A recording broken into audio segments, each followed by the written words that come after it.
The meeting has been posted according to open meeting laws. All right, roll call. Trustee Alexander. Here. Trustee Nugent. Here. Trustee Johnson. Here. Trustee Renucci. Here. Trustee Smalley. Here. Trustee Wisniewski. Here. Thank you. All right, so before we do citizen participation, we will, shortly after the consent agenda, we'll go ahead and move up the public hearing to our first order of miscellaneous business.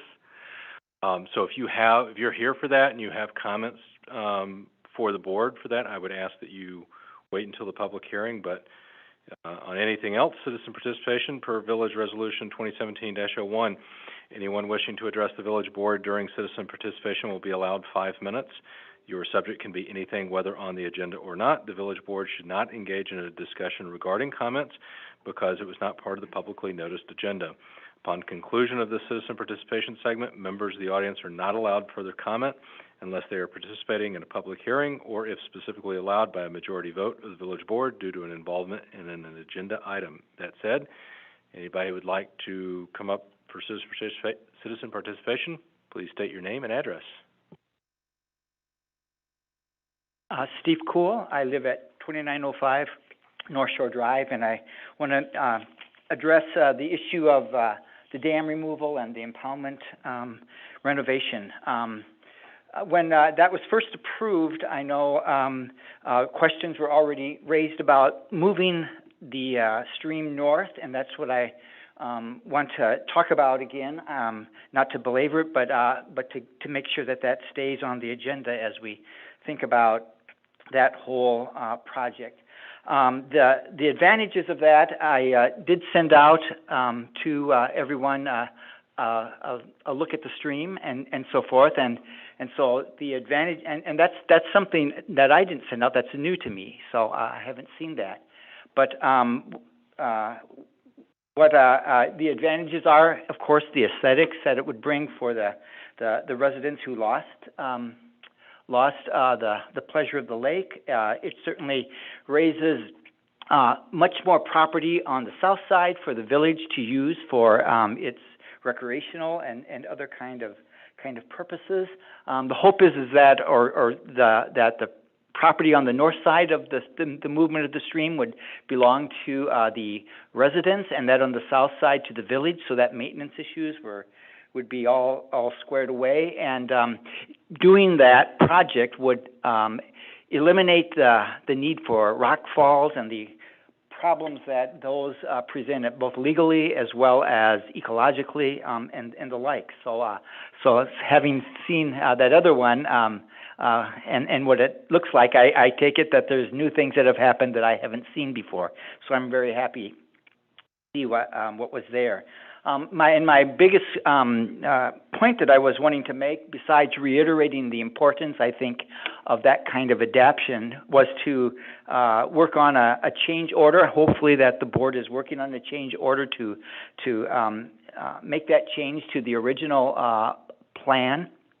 And as I understand it, what's needed for that is for both RLP and Lynch to give you the engineering work and the costs of that. And so maybe you already have that, but my big hope is that as you go into session tonight and you talk about that movement of the stream to the north, be seen as a benefit for everybody, and that will be the way in which this project will proceed. So thank you very much. So I'm hoping what I saw on the screen there is reflective of that this is going through as we had hoped. So and if that's the case, I just want to say thank you very much for everybody for moving forward on the project in this way. I think the residents would be very happy, and once it gets completed, we think that we've got something that works for everybody. So thank you. Thank you, Steve. Anyone else would like to come up for citizen participation? Anyone else for citizen participation? Last chance. Okay. We'll close citizen participation. We'll move on to the consent agenda. One motion and a second will approve all of the following items. Any item may be pulled from the list and voted on separately. I'll move to approve the consent agenda. Second that. Any discussion? All those in favor? Aye. Opposed? Motion carries. Okay, so we'll move up, jump down on the agenda to ordinances and resolutions. So Resolution 2022-02, revisions to the comprehensive plan. I will open the public hearing, so if anyone has any comments they would like to provide the board in relation to this item, please step up with your name and address. This is the time for comments on the comprehensive plan.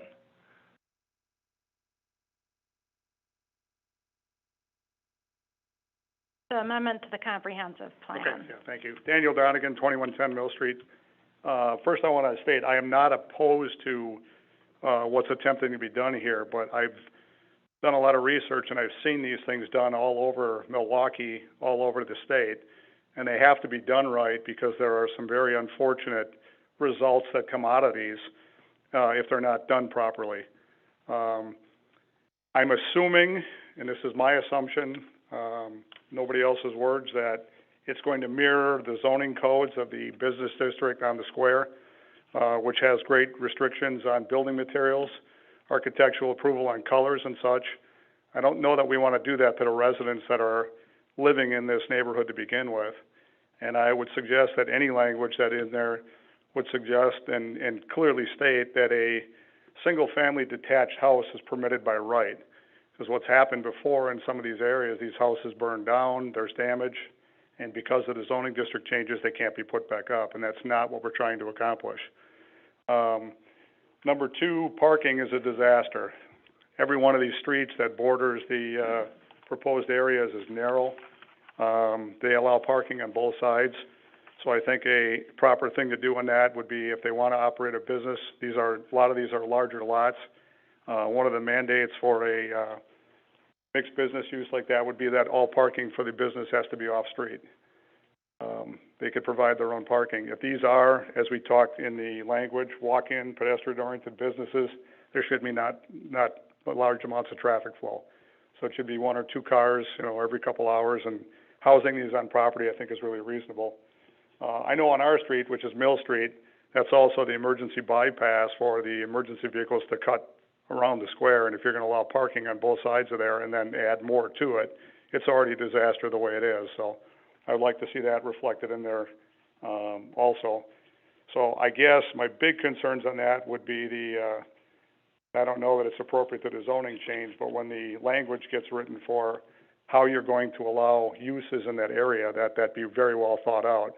I don't want to see some of the elderly people in our neighborhood and some of the homes that exist shoved out because somebody builds something next door, that zoning code gets so restrictive that they can't afford to stay there. And what does tend to happen in these mixed-use areas is taxes seem to accelerate really quickly. And I don't think that's what we're trying to accomplish. The concept's great, but let's do it right. Thank you. Thank you. Any other comments for the public hearing on the revisions to the comprehensive plan?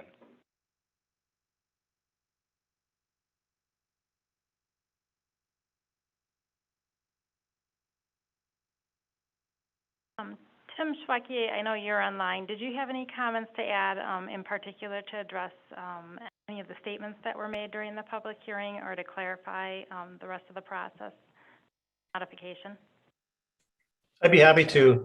So essentially, this is kind of a two-step process. And the thing that's on the agenda tonight is simply to, talk about the long-term vision for the area. And that's the comprehensive plan. The intent is to, allow a logical transition from the more residential to the more commercial downtown square. So the next step is to actually, if the comp plan is changed, the next step is to actually look at the particular zoning requirements that would go along with this district. And all of those details that were mentioned can be, certainly discussed and thought about and addressed at that time. Thanks, Tim. Any other comments during the public hearing? Once, going twice. Okay. So we'll close the public hearing and move on to potential action by the village board. Again, resolution 2022-02.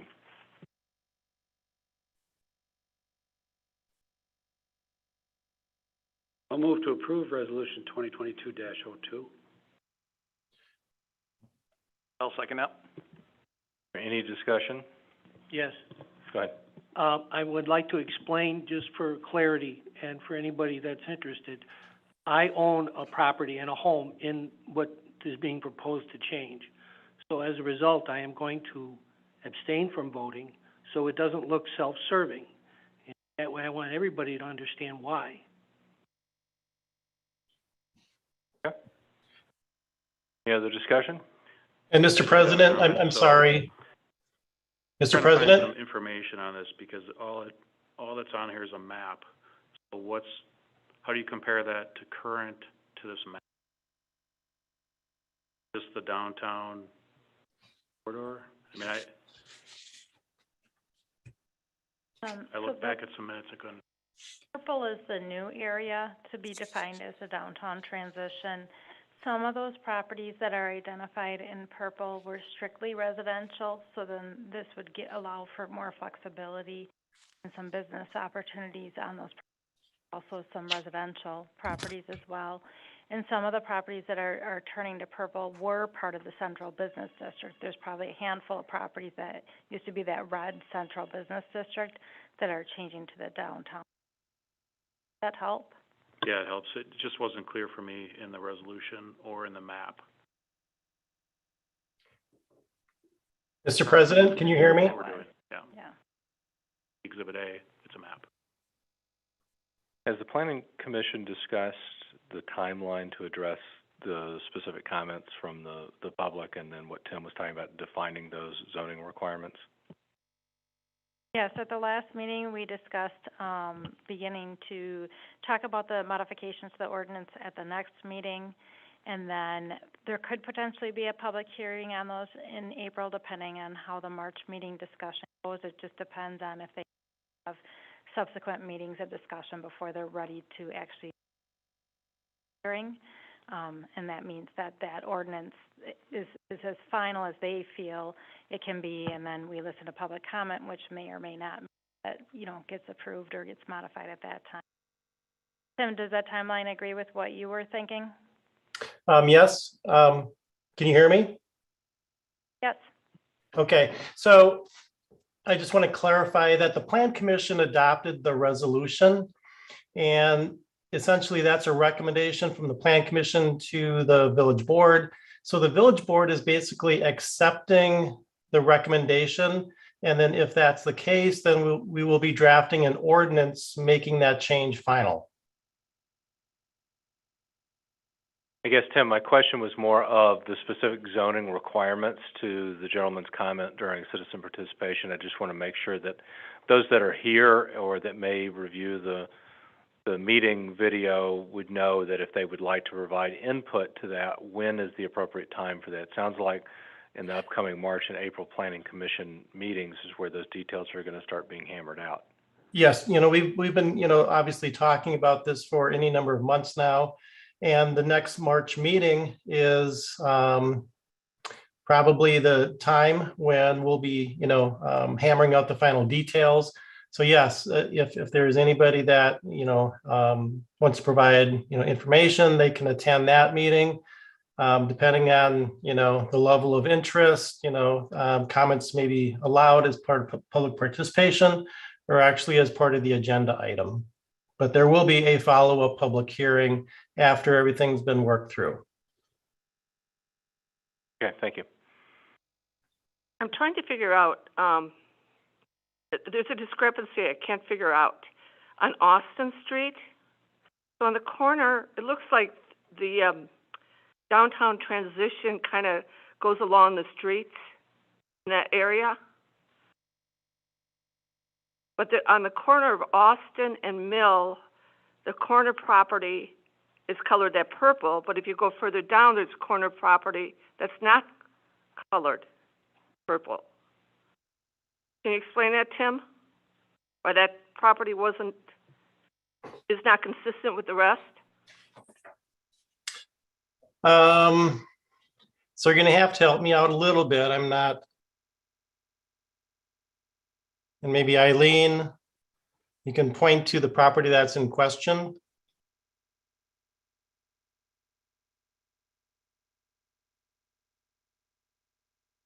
The Austin Mills Street is also residential. Yeah, that's residential. If you go west, and there's on the corner of,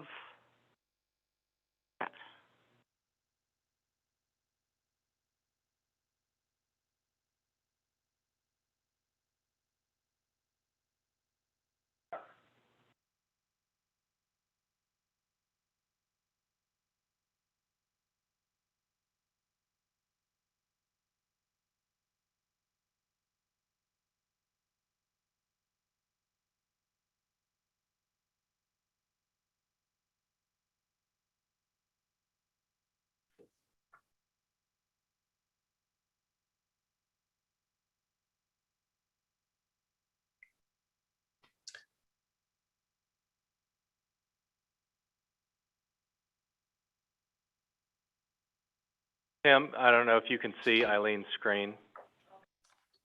Yeah, so essentially what we did is the Plan Commission did a walking tour. We walked the streets, we talked about the different properties. And again, this is, something that came out of, that discussion, not to say that the map couldn't be amended. So in particular, I can't say why that property was left out.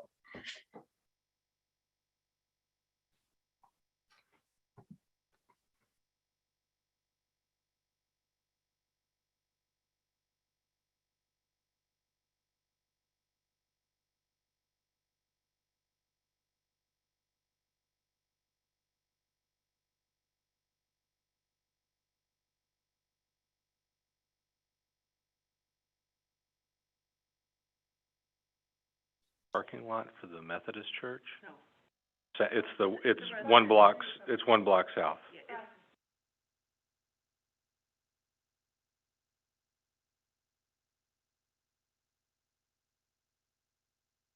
there anything else?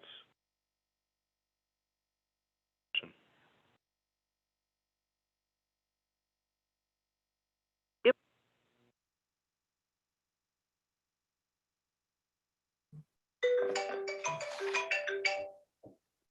I apologize, I thought I had, for consistencies, it doesn't make sense to me to include some corner, but not other corners.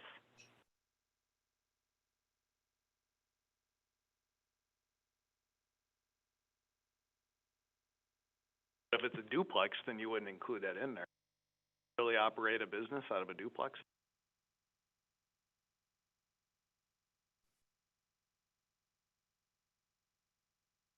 So what you can't really see on this map is it's kind of an L shape with another, so like larger rectangular. Yeah, so I think it's going to show you the GIS, but I think that's the problem is you end up with a very strange, you'd end up within like an island of yellow surrounded by, on the north and west sides, purple. And I understand your point. Aren't satellites nice? So it's kind of a upside down, a sideways L there, and then there's a smaller piece that is 2135, and then there's 2930, which is the larger piece.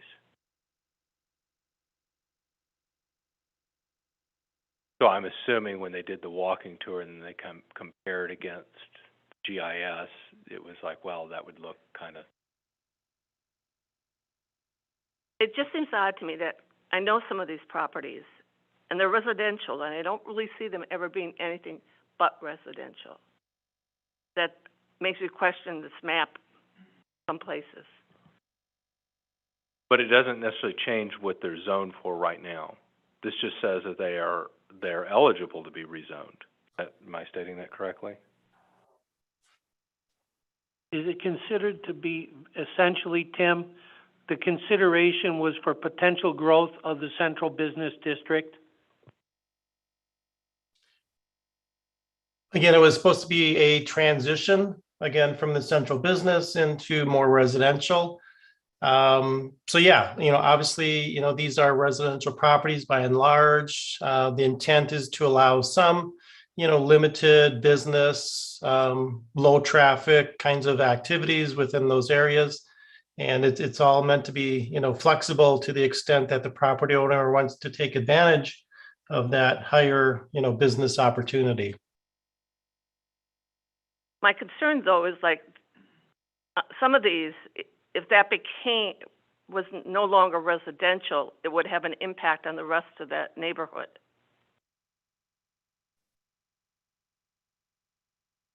Not everybody who buys a house wants a business, particularly when they bought the house that was residential next to them.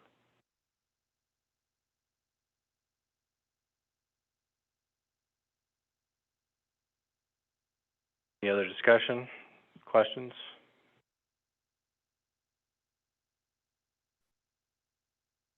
I don't know, John, if that was a question, I couldn't hear. Okay. So we have a motion and a second, is that right, Lori?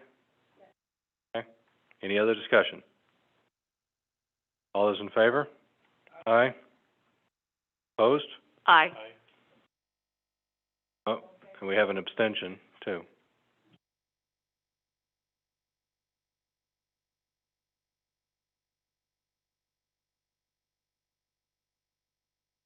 Is the abstention. The ayes. Is this something that requires 2/3? Motion prevails. Okay.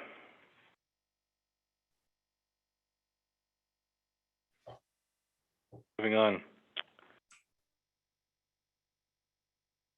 Yeah, we're going to go back to the top. Miscellaneous business.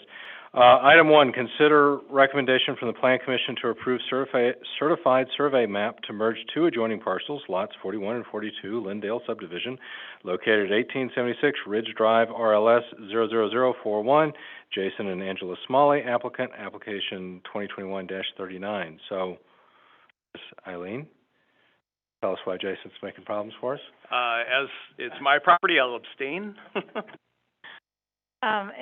This was approved by the Plan Commission last week. They're simply merging 2 residential, lots.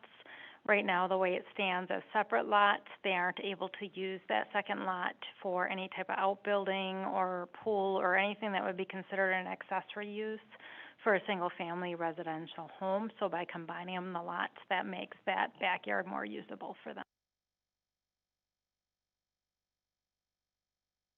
Do you agree with that, as the applicant? Okay. All right.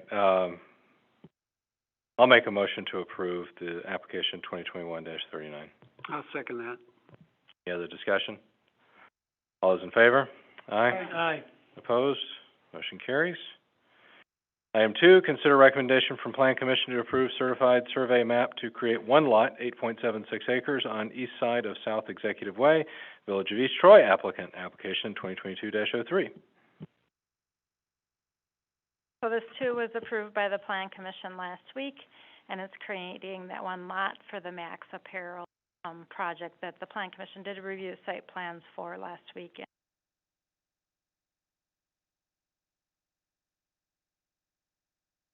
This is the one where we kind of helped out, bump things up a little bit, put things back on the timeline. Them to be able to work at getting the project in place.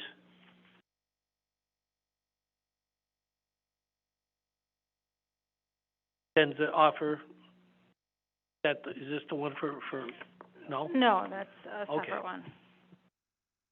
Never mind. All right, I'll make a motion to approve application 2022-03. Any other discussion? Those in favor? Aye. Opposed? Motion carries. Item 3, discussion consideration of addressing safety issues at North Street, Highway 20, and Burn Street pedestrian crossing, tabled from our last meeting. Jason? Okay, so this is a follow-up to our discussion in January, regarding the crosswalk protection at North Street and Burn Street. Just to recap it, we had planned on putting, in some crossing warning lights with the sidewalk project. That didn't happen in 2019, and I was gonna move forward with the DPW doing it.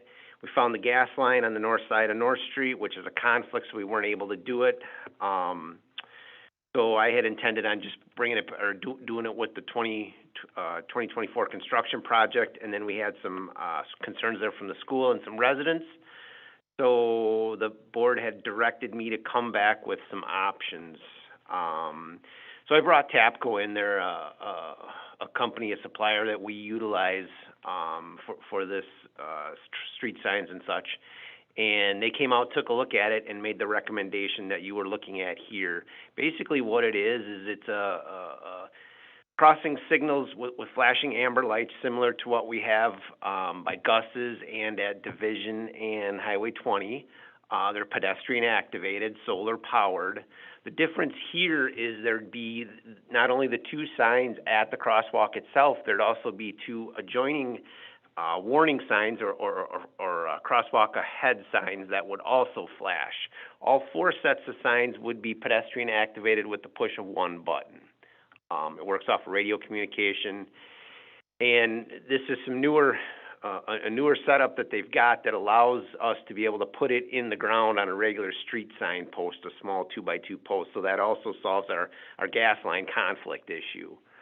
And then when Highway 20 does get reconfigured and we decide that we want to move this crosswalk somewhere else, these street signs can then be moved to a new location. So there's some versatility that way. Just looking at the street light that you've got marked here, that's at the corner of Burns and 20. I was just looking, it's the arm, but it hangs out over Burns. It doesn't hang out 20. Correct. You change that, because what you're talking about here is the additional option. Is that going to hang out over 20, or is it going to hang out over? So if we were to do that, I think we would want it to hang out over 20, over North Street.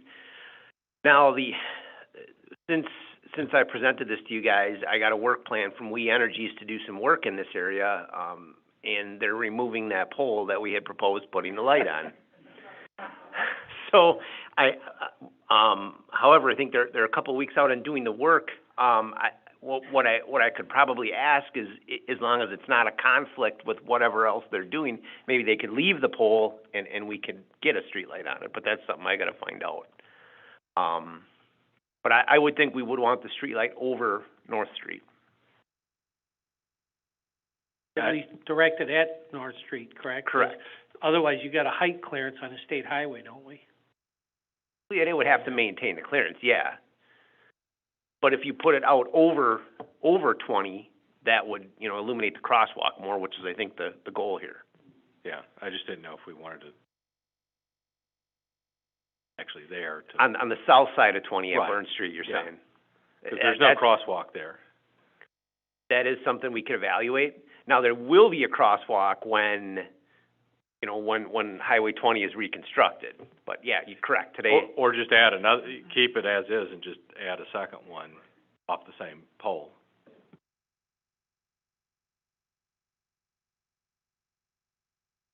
Jason, the original equipment that we purchased to install there, but we have the conflict, Yep. is that something we can return, or is that going to be used somewhere else? So it is now, and I mentioned that in my memo, there is a 30% restocking fee to do that. However, some of the equipment that we already purchased would be utilized in this new setup. So obviously, we're not going to return it to repurchase it. So, what I presented in the memo is kind of worst case scenario. It's actually going to be better than that. But there is some equipment that, we would utilize for the setup I'm proposing. Have we purchased everything for the crosswalks over at Energy Drive already? We have not. It could be, but however, going forward, I would think we would want to use this, what I'll call more more financially efficient, version of these smaller poles. I mean, so I wasn't involved in the original purchase of I think the Gus's crosswalk, or maybe Highway 20 was first, but, you know, we've just been using the same setup since, and now that I found out about this cheaper version, I think it's probably the way to go. I think it's just as effective. Well, I just didn't like giving money back on a restocking fee, that's all. Understood. For the stuff that we would need to buy net new, do we have any supply chain concerns? I asked about that, and we're looking at 12 weeks out for materials. Better than other things. It is. Do we know what the cost is for, because I know that there's a gas main there. Correct. So if there was the option to move the gas main, do we know what that cost is? I have not looked into that. I suspect it's gonna be more than what we're talking about here. So, since we're 12 weeks out, but we do have some of this, would we do like part of this, get some signs up, and then do the rest It later? would depend what it is we're missing. I mean, we could certainly get it up, get the signs up, but we just may not have the flashing lights yet, which is really no better off than we are today, so. I should say no worse off. I'm looking, because I'm looking here, and it looks like, you know, there's some variability, and you've got to talk to We Energy, so, I mean, I'm just thinking we need to authorize you up to a dollar amount and not back as things change unless you go over that for some reason. Because again, none of this was budgeted for. I look at your numbers, worst case, it's like 13 plus 15 plus another 5, that's about 85, round it to 20. I think we could certainly get it done under that dollar amount. Make a motion to authorize this project with up to $20,000 of contingency. I will second that. Any other discussion? All those in favor? Aye. Aye. Opposed? Motion carries. Item 4, consideration of library board's request to create separate designated donation account for Tri-Troy library purposes. I don't know, Mary or Eileen? I can discuss it. This comes from the Tri-Troy Community Library Agreement. The recommendation would be that we would have a separate line item in the budget, particularly as we move ahead with the possibility of a new library, that if individuals wanted to donate money, it would go to that line item. It would not be therefore a part of operating funds, but line items that could be used at the discretion of the library board. Such things as anything new for the new library could be put there. Any questions? Is that pretty clear? So in other words, expenses occurred or incurred because of the project of quote unquote the new library. Would it be either plans or whatever cost those would be? If people would want to give money towards the new library, then it could be kept separate from the operating budget. I just wanted to add a clarification. The library does already have a donations fund, but that's used more specifically for purchases of books and things that, you know, other types of donations, where this one would be segregated for the purpose of the Tri-Troy Library. Other discussion here? Eileen, you have no concerns over creating?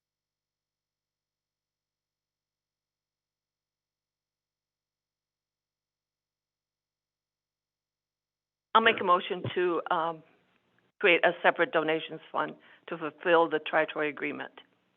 I'll second. Any other discussion? All those in favor? Aye. Opposed? Motion carries. Item 5, consider write-off of unpaid 2020 personal property tax, Pure Health Solutions, Inc. Well, I don't know, we're talking about a lot of money here now. I think I got $247, and I don't normally carry cash. Yeah, and that includes a year of penalties, or about that. So, we handle personal property, unpaid personal property taxes in the same way that we handle the rest of our accounting, receivables.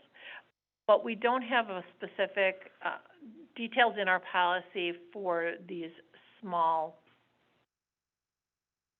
little ones that end up hanging out there and costing us more in time and materials than we can collect from them. I know the question's gonna come, yes, they have been mailed their bills, they have been contacted by phone, I tracked this company down. This particular situation is when you have a company that leases equipment to another company, like a coffee machine, per se, the company that owns that coffee machine is the one that's responsible for the personal property. I think this one was a water cooler that is no longer in that business, and then that company was sold to someone else. They're out of Illinois. I did track them down. I even got a response from the people. They agreed that they had sold the business. It's been emailed. There's just no response. They're not dealing with this. So this one I'd like to get rid of, so I don't carry it anymore. But then if the board says this is kind of silly and you would like to have us draft some more specifics to add into our internal policy, we'll be happy to do that and bring it back. Exactly what I was gonna ask. And, I mean, take the dollar amount that you think makes sense based upon your, experience, and, I think whenever you all do it, it's just, then it's a report and we can ask any questions and it's done and we're not wasting time, because I think conversations cost more than $2.47. It happens Very rare. It happens very rarely, very rarely. I mean, if anybody has to spend more than an hour on something, their cost has just been surpassed. Okay, I'll make a motion to approve the write-off. I'll second it. Any other discussion? All those in favor? Aye. Opposed? Motion carries. All right. So we're back down to ordinances resolutions. So, moving on to Ordinance 2022-04, adoption of updated floodplain regulations to comply with FEMA requirements. Eileen? So from time to time, there are updates to the floodplain regulations and also to the floodplain maps. And if we don't update our ordinance and compliance with those regulations from FEMA and the state, then our property owners in the village are not eligible to get flooded. So basically, this is a formality to update our ordinance and compliance.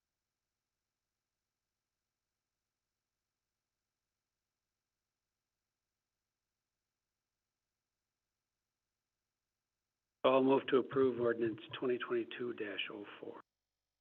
Second that? Any other discussion? All those in favor? Aye. Opposed? Motion carries. Moving on to reports, library minutes from the January 11th meeting. Any questions for Mary or for the library board special meeting on the 18th?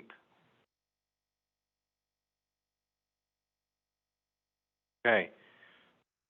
40, we tabled the annual chlorides report just for you. Jason is here. He is breathlessly awaiting your questions. Welcome back. Thanks. Sorry, I'm. Okay.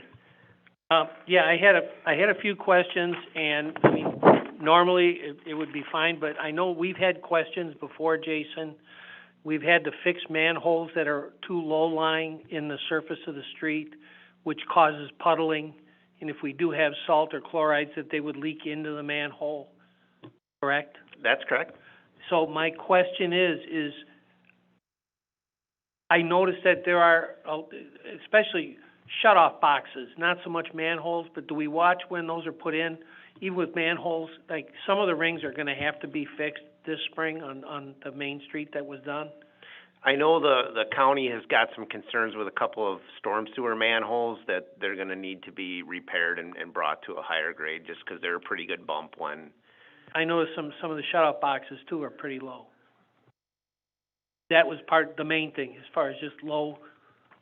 Yep, low collars. I know there's and I don't know specifically which ones, but I do know there's some manholes on ES that the county had on the punch list, yes.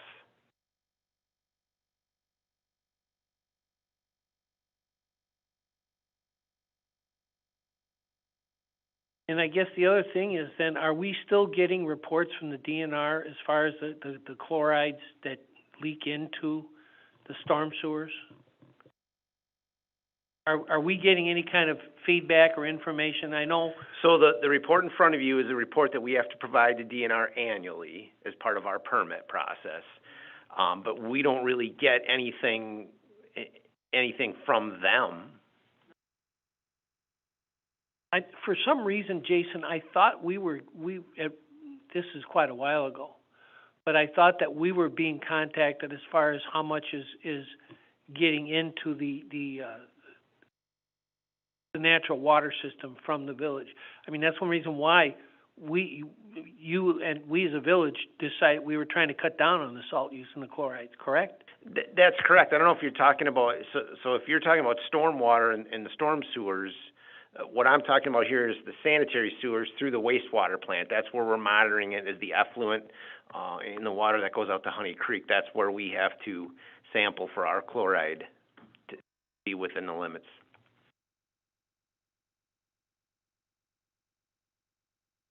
Good?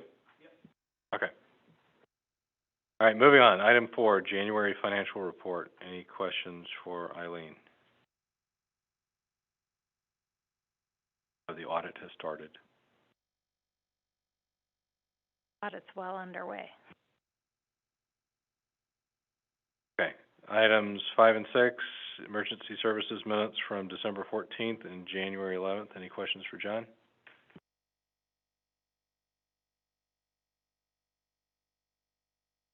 Do we need to have a conversation at some point about the ladder truck? Joe's trying to get more info.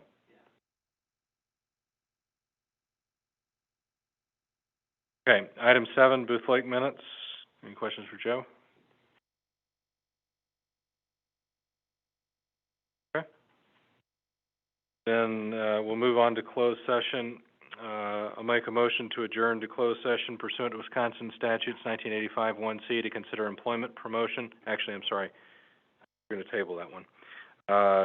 Closed session pursuant to Wisconsin statute 1985 1G to confer with legal counsel for the governmental body who is rendering oral or written advice concerning strategy to be adopted by the body with respect to litigation in which it is or is likely to become involved, dam and impoundment area.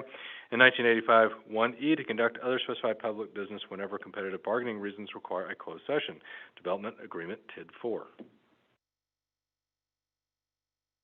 A second. I'll second that. Roll call, please. Trustee Alexander. Trustee Johnson. Trustee Nugent. Trustee Renucci. Yes. Trustee Smalley. Trustee Wisniewski. You all. Careful tonight and tomorrow with the weather.